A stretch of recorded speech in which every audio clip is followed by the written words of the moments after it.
नमस्कार, मैं हूं आशीष चित्रांशी और आप देख रहे हैं द न्यूज लॉन्चर।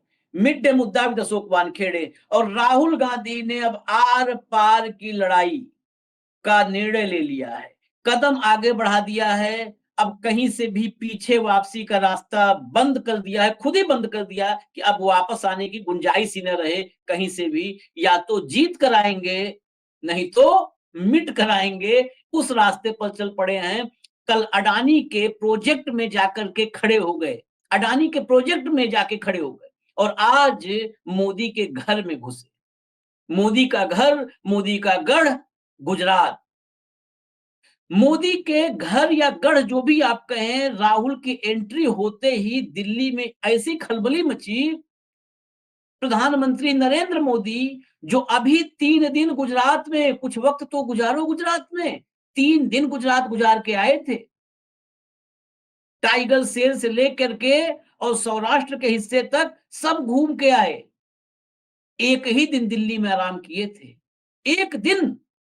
और आनन फानन में राहुल के पीछे पीछे गुजरात भागे। अब फिर 2 दिन रुकेंगे गुजरात में, वहां से दमन दीप जाएंगे, फिर 2 दिन। बहाना तो सरकारी कार्यक्रम का मिल ही जाता है। वहां पर लखपति बहन योजना और कार्यक्रम के जरिए सूरत में, नवसारी में। अब बताइए, 3 दिन गुजरात रह के आने वाला प्रधानमंत्री एक दिन के गए पर क्यों भगा? अगर इसे राहुल गांधी का खौफ, डर न कहें तो क्या कहें।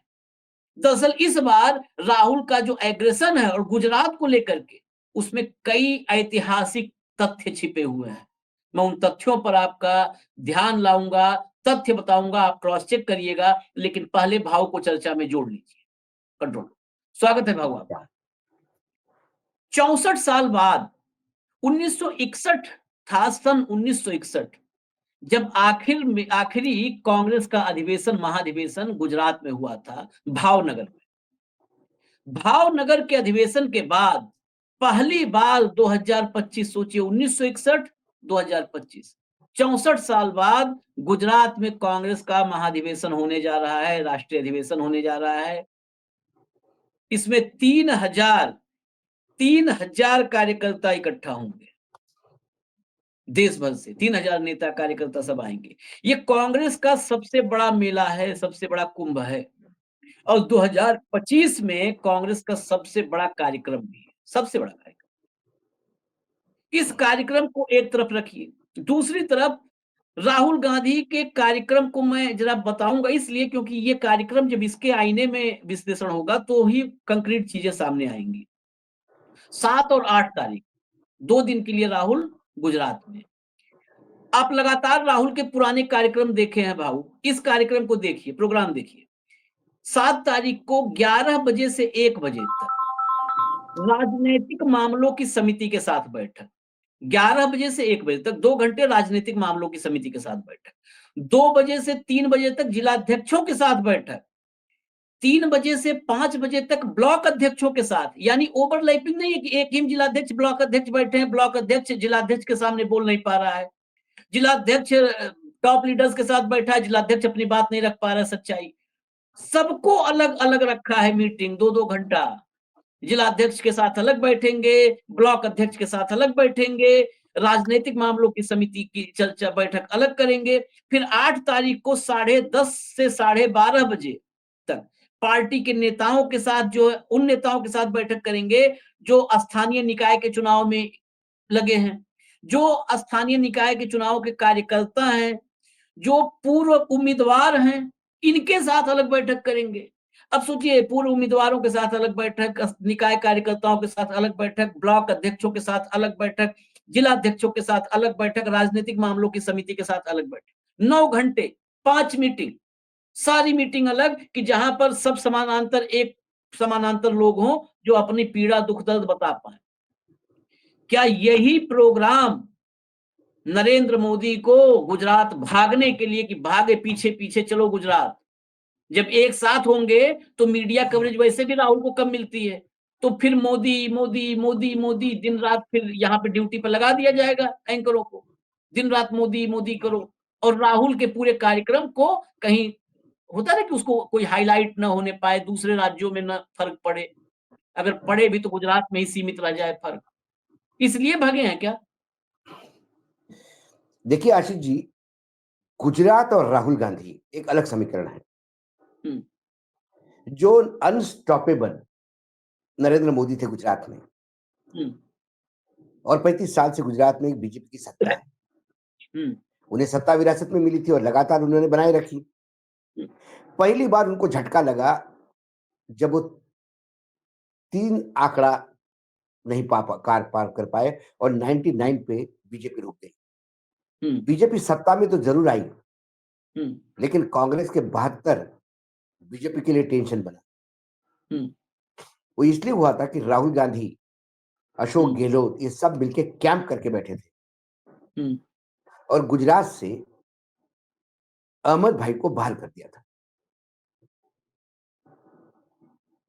अहमद भाई को गुजरात के मामले में बिल्कुल बोलने के लिए मनाही की थी हुँ, और सारी चीजें अपने हाथ में लेकर राहुल गांधी देख रहे थे कि गुजरात में हम दम कैसा नहीं मारते। हुँ, लेकिन इतने सालों से पूरी बिसात अहमद पटेल ही बिछाते थे, हुँ, तो पार्टी उस टाइम सत्ता में भी आती थी, लेकिन फिर अहमद पटेल ने भी अपने कुछ चक्र घुमाए और हुँ, 72 का आंकड़ा एक करीब-करीब पहले फाइनल हो गया था। और राहुल जी को भी ये 72 का आंकड़ा पता था नतीजे आने के पहले। हुँ, तो राहुल गांधी यदि ताकत से भिड़े तो क्या कर सकते हैं, ये मोदी जी जानते हैं। तब हुँ, नरेंद्र मोदी गुजरात में थे। तो हुँ, नरेंद्र मोदी के सामने राहुल गांधी कम एक्सपीरियंस थे। हुँ, आज राहुल गांधी ज्यादा मैच्योर्ड हो गए हैं और गुजरात में नरेंद्र मोदी नहीं है। खुद के लिए वोट मांगना और किसी और मुख्यमंत्री के लिए वोट मांगना बात अलग है। पिछले बार यदि 157 सीटें आई हैं उनको 182 में से, हुँ, उसमें चुनाव आयोग का बहुत ज्यादा योगदान रहा। हुँ, 1 मिनट में कितने वोट डले बाद में 5 बजे बाद का ये सब हिसाब-किताब कांग्रेस ने पहले ही डाटा जाहिर किया था। हुँ, उसके बाद आम आदमी पार्टी ने करीब-करीब 12% वोट लेके वहाँ छेद कर दिया था। हाँ, हाँ, इस बार आम आदमी पार्टी का जो हश्र हुआ हुँ, दिल्ली में, तो आम हुँ, आदमी पार्टी अब उतने बड़े बार्गेन पोज़ीशन में नहीं है गुजरात में। तो आम आदमी पार्टी एक सिंबॉलिक प्रेजेंटेशन के साथ भी यदि कांग्रेस के साथ लड़ती है, तो बीजेपी के लिए बहुत ज़्यादा तकलीफ हो जाएगी। हुँ, मोटे-मोटे तौर पे ये हमेशा कहा जाता है कि 20% ऐसे लोग हैं जो बीजेपी के कट्टर वोट मतदाता है वहाँ। बाकी 80% फ्लोटिंग है और 80% एक ज़माने में कांग्रेस की हुआ। हुँ, राहुल गांधी जिस ताकत के साथ आप बोल रहे हो, उस ताकत के साथ लगे रहे, तो कोई भरोसा नहीं कि वो 80% में से यदि उन्होंने 60% भी लोग अपने पक्ष में कर लिए, तो खेल हो जाएगा। ये यदि कांग्रेस इस प्लान पे काम कर रही है और बूथ लेवल के लोगों तक के मिल रहे हैं, पुराने जो ये पहली बार हो रहा है कि जो हारे हुए लोगों को, पुराने लोगों को भी मिल रहे हैं राहुल गांधी, ताकि हाँ, उनसे सुने कि गड़बड़ कैसी हो गई पार्टी में, हुँ, पार्टी का इतना बुरा स्थिति कैसी हो गई। इसके पहले तो जब अहमद पटेल का तूती बोलती थी, तब पूरा गुजरात का यूनिट जो था, वो तो बीजेपी में गिरवी रखा हुआ था। हुँ, क्योंकि पार्टी के अध्यक्ष, पार्टी के सीएलपी लीडर, पार्टी के जनरल सेक्रेटरी इनके डिपॉजिट जब्त हुआ करते थे। हुँ, ऐसे तो लोग वहां जाते थे। एक हुँ, नरेंद्र मोदी को टक्कर देने वाले वाघेला जरूर थे वहां, हुँ, हुँ, शंकर सिंह वाघेला, बापू। लेकिन हमेशा दिल्ली ने उनके हाथ पैर बांधे रखे। अध्यक्ष पद उनके पास, वो हुँ, रस्ते की लड़ाई लड़ते थे। टिकट बंटवारे के समय दिल्ली तय करती थी कि वाघेला जी के टिकट ना मिले हुँ, और चुनाव हारने के बाद ठीकरा वाघेला भी फूटता था। तो इस बार राहुल गांधी खुद ही उतरे। राहुल गांधी को जब पता पड़ा कि अहमद पटेल ही खेल करेंगे, तो उन्होंने अहमद पटेल को दूर रखा। अब तो अहमद पटेल तो स्वर्गीय हो चुके हैं, वो है ही नहीं। हुँ, लेकिन कुछ लोग दिल्ली में हैं जो आज भी गुजरात को डैमेज कर सकते हैं, तो राहुल गांधी को वो खेल करना पड़ेगा। हुँ, लेकिन राहुल गांधी की ताकत जानते हैं, खुद नरेंद्र मोदी बाहर है, उनका भी ब्रांड कमजोर हो रहा है, बीजेपी के अंदरूनी झगड़े हैं, संघ वर्सेस बीजेपी अलग चल रहा है, पार्टी का अध्यक्ष अभी नियुक्त नहीं हुआ है। फिर अमित अमित शाह की लॉबी और वहाँ पे आनंदीबेन पटेल और सी आर पाटिल की लॉबी, उनका एक अलग खेल चल रहा है। तो गुजरात में इतनी स्थितियाँ ईज़ी नहीं है बीजेपी के लिए। इसीलिए पहले 3 दिन वो गुजरात में थे अभी 1 तारीख को, ज़्यादा लंबे नहीं हुए, अभी 1 तारीख को ही थे। हुँ, 1 मार्च को ही वो 3 दिन के लिए वहाँ पे थे। वो हुँ, वहाँ पे सौराष्ट्र में घूमे, सौराष्ट्र के ही जामनगर में बाकायदा उन्होंने वो अ, वनतारा का उद्घाटन किया। हुँ, वनतारा में 1 दिन लगाया होगा लेकिन फिर उसके बाद उन्होंने बाकायदा सूरत में लिंबायत इलाके में जो नीलगिरी मैदान है, उसमें भव्य हुँ, रैली की। सूरत और बाकी भी नवसारी में भी उन्होंने बहुत वहाँ पे समय दिया।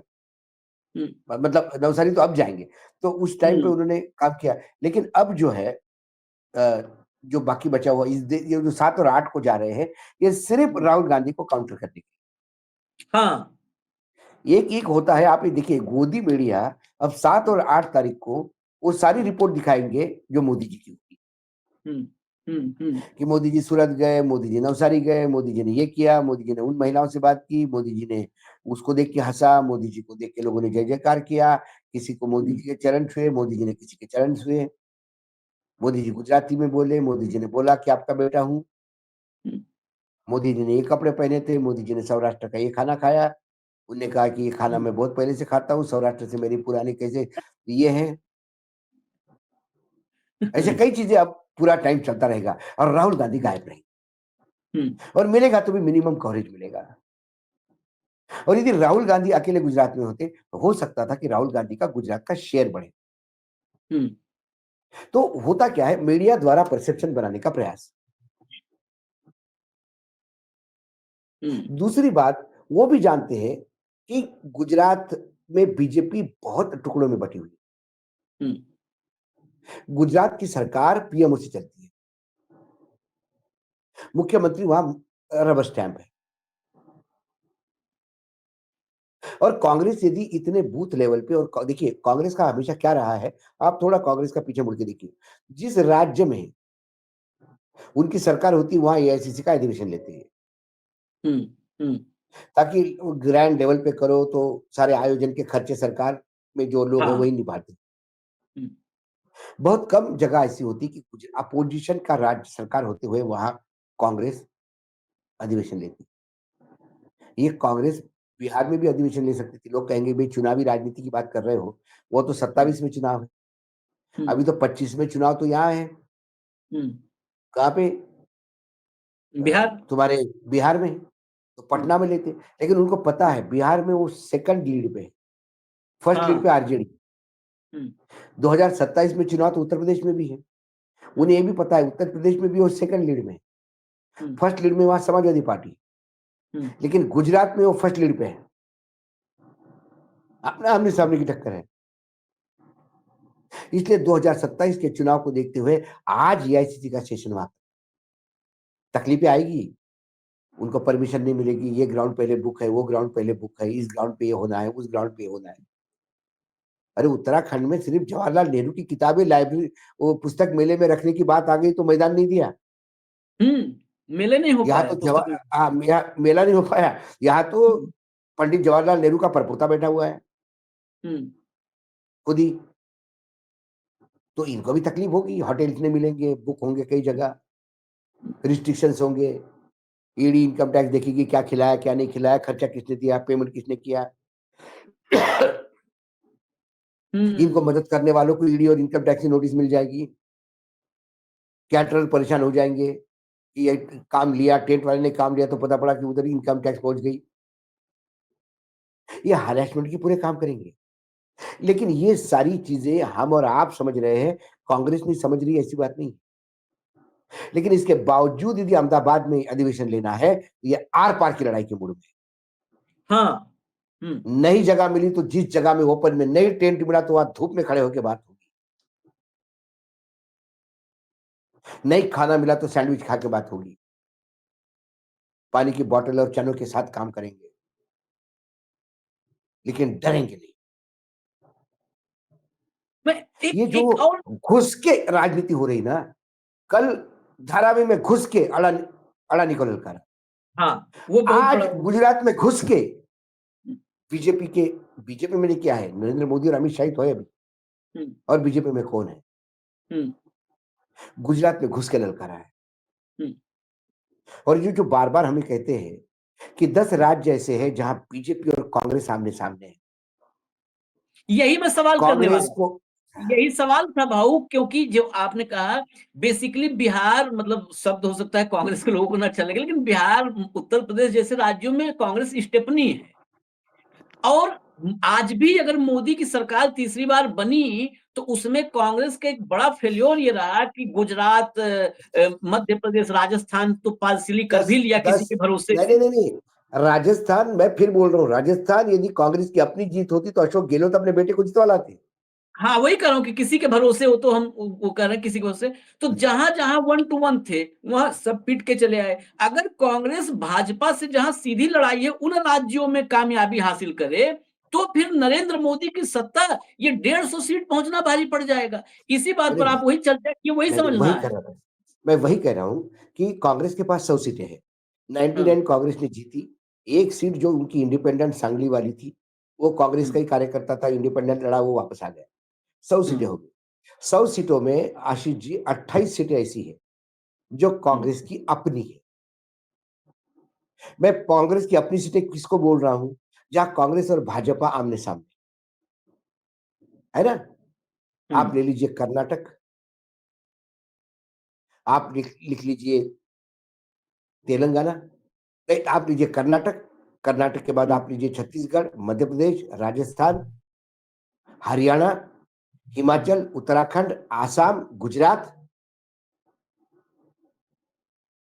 ये राज्य हुँ, है जहां उनकी आमने-सामने टक्कर है विपक्ष के साथ। तेलंगाना में इसलिए जोड़ता हूं कि तेलंगाना में बीआरएस वर्सेस कांग्रेस है, हुँ, बीजेपी वहां नेग्लिजिबल है। तो जहां कांग्रेस आमने-सामने है, वहां कांग्रेस की 28 सीटें हैं। बीजेपी को सबसे ज्यादा गेन ही उस सीटों से होता है जहां कांग्रेस और बीजेपी आमने-सामने होती हुँ, है। बीजेपी पस्त होती है क्षेत्रीय दलों से। इसीलिए बीजेपी के अध्यक्ष कह चुके थे कि हमको क्षेत्रीय दल चाहिए नहीं इस देश में, क्योंकि इनकी पिटाई क्षेत्रीय दल ही करता है। हुँ, कहीं तेजस्वी करता है, कहीं अखिलेश करते हैं, कहीं ममता करती है, कहीं स्टालिन करता है, हुँ, कहीं केसीआर करता है, कहीं उद्धव ठाकरे करता है, तो कहीं शरद पवार करते हैं। लेकिन जिसको इनको टक्कर देनी चाहिए थी कड़ी, वो 100 सीटों में से 28 सीटें ये है, बाकी सब उधार का सिंदूर है। हुँ, इनके पास सबसे ज्यादा सीटें महाराष्ट्र से, डबल फिगर में। हुँ, वो किसके भरोसे है? महाराष्ट्र में कांग्रेस की अपनी औकात क्या थी? एक सीट, हुँ। चंद्रपुर, बाळू धानोरकर, जिनकी मृत्यु हो गई।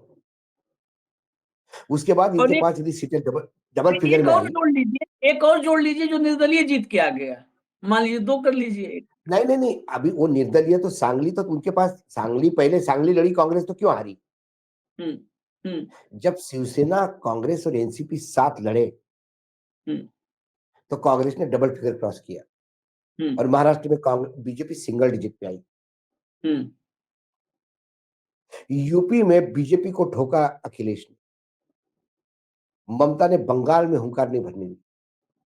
लेकिन जिस कर्नाटक में इनकी सत्ता थी, वहां ये मुंह पे ओंधे गिर गए। हुँ, तेलंगाना में इनकी सत्ता थी, वहां ये नहीं पूरी सीट ले पाए। ये करता कौन है? ये बीजेपी के स्लीपर सेल है जो इनको करने नहीं। तेलंगाना में विधानसभा के नतीजों ने ये बता दिया था कि बीआरएस को लोगों ने ठिकाने लगा दिया, हुँ, रिजेक्ट कर हुँ, हुँ, दिया। लोकसभा चुनाव में आधी सीटों पे बीआरएस से आए हुए नेताओं को लड़ाया, वो फिर हार गए हुँ, और आधी सीटें जीत पाए कांग्रेस। यदि बीआरएस से आए हुए लोगों के बजाय कांग्रेस को लड़ाती तो क्लीन स्वीप होती तेलंगाना। हुँ,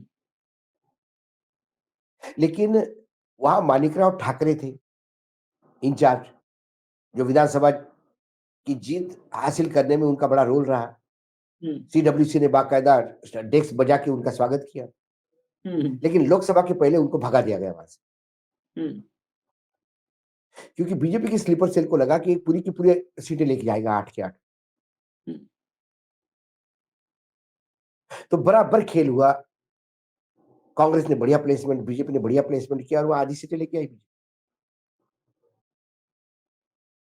हुँ, ये जो है, इसी को छेदने के लिए अब राहुल गांधी उन राज्यों पे ज्यादा तवज्जो देंगे जहां आमने-सामने की लड़ाई है, और गुजरात हाँ, उससे शुरुआत है। क्योंकि पहला चुनाव जो हो गया 2027 में आमने-सामने वाला, वो गुजरात में है। चुनाव तो यूपी में भी है, लेकिन फिर हुँ, वो मैंने बोला ना, स्टेप नहीं, आपके भाषा में, सीधी लड़ाई। इसलिए पूरी ताकत के साथ कांग्रेस उतरी है। और कांग्रेस के राहुल गांधी के उतरने के मायने, राहुल गांधी यदि अपने टेक मतलब क्या होता है, राहुल गांधी भी कई बार सोच लेते कि ये स्लीपर सेल है बीजेपी, तो उसको बाहर कर हुँ, देते, तो बीजेपी को 11 तौर पे अपना आदमी फिट करना बहुत मुश्किल हो जाता है। हुँ, तभी बीजेपी हुँ, 99 पे आ गई थी, क्योंकि बीजेपी का जो वहां पे एक स्लीपर सेल था, उसको कांग्रेस ने बाहर ही कर दिया, आने ही नहीं दिया गुजरात में। अभी भी गुजरात समझने वाले बहुत नेता है, जो गुजरात की एक एक सीट जानते हैं, लेकिन केसी वेणुगोपाल उनका नाम कहीं चलने नहीं देता। प्रॉब्लम ये है। लेकिन राहुल के जाने के मायने भी होता क्या है, राहुल गांधी आते हैं तो लोगों को पता पाया राहुल गांधी आए हैं, एक आंधी बन के आए हैं, और पिछली बार 72 पे कांग्रेस को लेके पहुंचे और बीजेपी को 99 पे रोका था। हुँ, इस बार यदि राहुल गांधी इतने पहले से तैयारी करने में लगे हैं, 2 साल पहले से, हुँ, और राहुल गांधी ने लगातार गुजरात पे फोकस किया, तो मैं घंटी डंके की चोट पे कहता हूं अगली सरकार गुजरात में कांग्रेस की होगी। हुँ, लेकिन फिर राहुल गांधी को ये कंसिस्टेंसी बतानी होगी। कम से कम इस दौरे की उनकी खासियत, लगातार ले रहे मीटिंग्स, और सीडब्ल्यूसी, और सॉरी, कांग्रेस का अधिवेशन गुजरात में होना, ये हुँ, 2 बातें तो इस तरफ इंडिकेट करती है कि Rahul is there to stay in Gujarat. हुँ, हाँ, लगातार अभी राहुल गुजरात में लगातार स्टे करेंगे। हुँ, देखिए आप और फिर मार्च में 7 और 8 मार्च हैं, फिर 8 और 9 अप्रैल वो अधिवेशन ही हो जाएगा। एक और भी बड़ा महत्वपूर्ण, सबसे महत्वपूर्ण जो मुझे लगता है ये हिस्सा है कि चर्चा है, कई रिपोर्ट्स मैंने देखी कि गुजरात में इन दौरों के बाद जो कांग्रेस ने में हालाँकि आज मैंने एक उनका पवन खेड़ा का एक पॉडकास्ट का एक क्लिप अभी देखा है, तो पॉडकास्ट के क्लिप में पवन खेड़ा ने भी कहा कि जब किसी घर में रिनोवेशन होता है, तो रिनोवेशन का पीरियड कैसा होता है, आप सब समझ सकते हैं।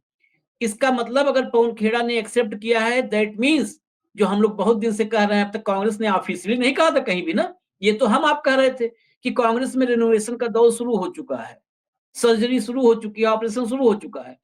अब ये कहा जा रहा है कि जो गुजरात मॉडल होगा, गुजरात मॉडल अब तक था मोदी का, लेकिन अब राहुल एक गुजरात मॉडल डेवलप करने जा रहे हैं। ये जो कांग्रेस के संगठन का स्ट्रक्चर का गुजरात मॉडल होगा, वही मॉडल अलग-अलग प्रदेशों में इंप्लीमेंट करेंगे, वहां पर संगठन का जो ढांचा तैयार करने की कोशिश है, उस पर लगेंगे और वही बाकी सब जगह पर रोल मॉडल बन जाएगा।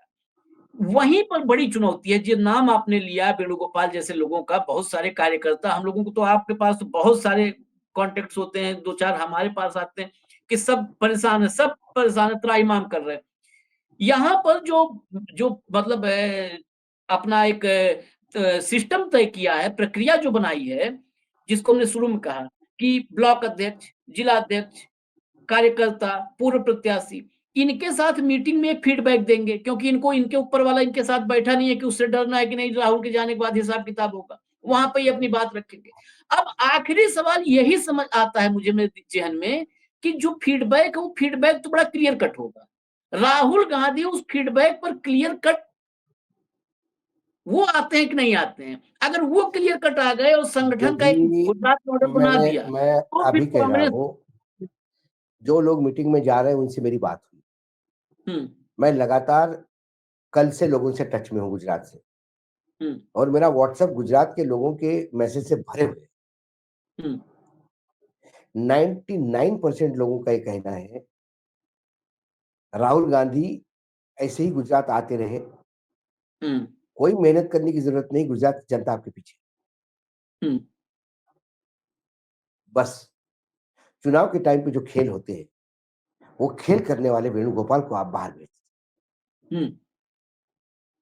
ये मेरे पास, मैं तो चाहता हूँ कि मेरे इस पे भी मेरे पे एक आध केस वेस लग जाए वेणुगोपाल जी की हम्म। तरफ, तो ये मैं सारे हम्म। ऑडियो क्लिप ही रिलीज कर दूं मार्केट में। हाँ, ऑडियो और व्हाट्सएप मैं मैसेज ऑडियो सारे। क्लिप, हाँ व्हाट्सएप मैसेज नहीं, मेरे पास ऑडियो क्लिप्स है लोगों की, मेरे जो फोन हाँ। पे बात हुई उसका रिकॉर्डिंग है मेरे पास, हाँ। और एक एक उदाहरण किसे बताया उनने कैसा खेल करते हैं। हम्म। तो कुल मिलाकर फीडबैक आना और उस फीडबैक का मंथन करके उसको एनालिसिस करके नई रूपरेखा तैयार करना एक प्रोसेस है आशीष। हम्म। फीडबैक तो हम्म। आता है, आपके घर में बेहतरीन पालक कोई चुन के लाया, बेहतरीन पनीर लेके आया, बेहतरीन तेल लेके आया, अब इसकी सब्जी आपको बनानी, ये तो हम्म। पालक भी सड़ जाएगा, पनीर भी बासी हो जाएगा और तेल पड़ा रहेगा। ये तो अभी बाजार में सामान लेने निकले हैं राहुल गांधी, और वो सामान है उनको मिलने वाला फीडबैक, हम्म। उससे वो तय करेंगे कि कौन सा काढ़ा बनाना है इस पार्टी को पिलाने के लिए। हम्म। हम्म। इसमें लौंग तेज करनी है, दालचीनी तेज करनी है, गुड़ ज्यादा डालना है कि हल्दी और काली मिर्च ज्यादा डालनी है। ये फीडबैक ही आपकी ब्लड रिपोर्ट होती है, ये फीडबैक भी डायग्नोसिस की रिपोर्ट होती है, ये हम्म। एक्सरे रिपोर्ट है। अब राहुल गांधी को डॉक्टर बन के वो एक्सरे रिपोर्ट, वो ब्लड रिपोर्ट को ध्यान से देखना होगा, फिर तय करना होगा कि डिसीज क्या है, प्रॉब्लम क्या है, और फिर उसकी दवाई देनी होगी। तो गुजरात का हम्म। यूनिट तो खड़ा होने के लिए ऐसे कई लोग हैं। मैं जब बात करता हूँ और मैं सुनता हूँ तो मैं भी सुन्न हो जाता हूँ। लोग पिछले 30-35 साल से सत्ता से बाहर है, 5-5 पीढ़ियां महात्मा गांधी से लेके आज तक कांग्रेस में बरकरार है, हम्म। अपना पैसा, पॉकेट का पैसा खर्चा करके कांग्रेस के लिए काम करते हैं, कोई उनको पूछता नहीं, हम्म। फिर भी अकेले काम करे जा रहे हैं, सिर्फ इस बहाने कि कहीं तो ये दुराग्रह जो है, ये साढ़े साथी है जो कांग्रेस की, हम्म। ये खत्म हो जाए वेणुगोपाल नाम की। और ऐसी वेणुगोपाल एक नाम नहीं, सिस्टम है, हाँ, ऐसे कई एग्जैक्टली। लोग हैं, ये ऐसे कई सिस्टम है। लोग हैं, ऐसे कई लोग हैं। ये विचार है। इसे जो मैं राहुल गांधी की टेंडेंसी देखता हूँ, राहुल गांधी के पास फीडबैक हमेशा आता है, लेकिन राहुल गांधी उस फीडबैक पे एक्ट करने में बहुत डिले करते थे। जब तक दवाई और इंजेक्शन लेके आते तब तक पेशेंट मर चुका, हम्म। लेकिन क्योंकि अब जीने मरने का सवाल है, तो राहुल गांधी अब प्रिस्क्रिप्शन लिखने में और दवाई दिलवाने में जल्दी करेंगे, टाइम वेस्ट नहीं करेंगे, ऐसी आशा है राहुल हम की तो नहीं इस कर। राहुल की इस यात्रा से। हम्म, बिल्कुल आशा ही कर सकते हैं। और वैसे भी अभी राहुल गांधी ने कहानी सुनाई थी फिदल कास्त्रो वाली। दिक्कत यही है कि राहुल कहते हैं हमने दरवाजा खोल दिया, जिसको जाना है जाए। दरअसल चला वो जाता है जो थोड़ा सा पीड़ित है, दबा हुआ है। वो रुका रहता है जिसको वहां पे कहा गया, जिसकी ड्यूटी है, जिसको हाँ, उसी काम पर लगाया गया है कि वहीं रहना है, उसे दरवाजा खोलने से नहीं निकलता है, उसको दरवाजा खोलने के बाद धक्के मारना नहीं पड़ता है, नहीं, धक्के मार के निकालना पड़ता है तब वो निकले। जिसको बीजेपी ने डिप्यूट किया है वो तो धक्के मारने से ही जाएगा।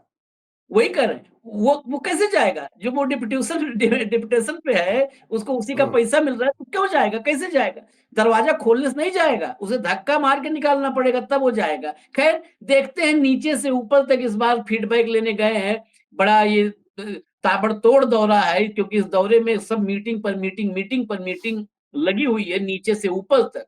चुनाव समिति से लेकर के और राजनीतिक मामलों की समिति तक सब मीटिंग है।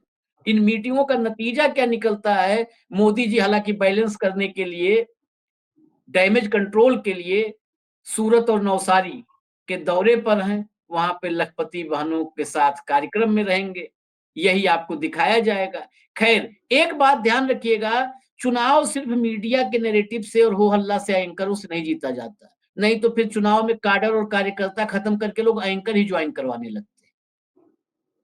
फिर काडर और कार्यकर्ता और संगठन की जरूरत नहीं होती, फिर एंकर ज्वाइन करवा लो। बहुत सारे एंकर यहाँ नोएडा में, इनको ज्वाइन करवा के लोग जीत जाते। असल तो वही होगा असली, जो ब्लॉक के जो नेता होंगे, ब्लॉक अध्यक्ष होंगे, जिला अध्यक्ष होंगे, हारे का उम्मीदवार होंगे, कार्यकर्ता निकाय के होंगे, उनके साथ जब राहुल बात किए और अगर वहां पर कनेक्ट हो गया, राहुल का कार्यकर्ताओं के साथ कनेक्ट हो गया, तो अपने क्षेत्र में जाकर के आज ही से ऊर्जा के साथ लग जाएंगे, वो चुनाव के नतीजे तय करेंगे। अब देखना है सफलता कितनी मिलती है कल दोपहर, लेकिन हम जरूर मिलेंगे। सफलता उनको कितनी मिलती है वो समझे, हम आपसे मिलेंगे। यही कार्यक्रम होगा मिड डे मुद्दा विद अशोक वानखेड़े। इजाजत दीजिए, नमस्कार। नमस्कार।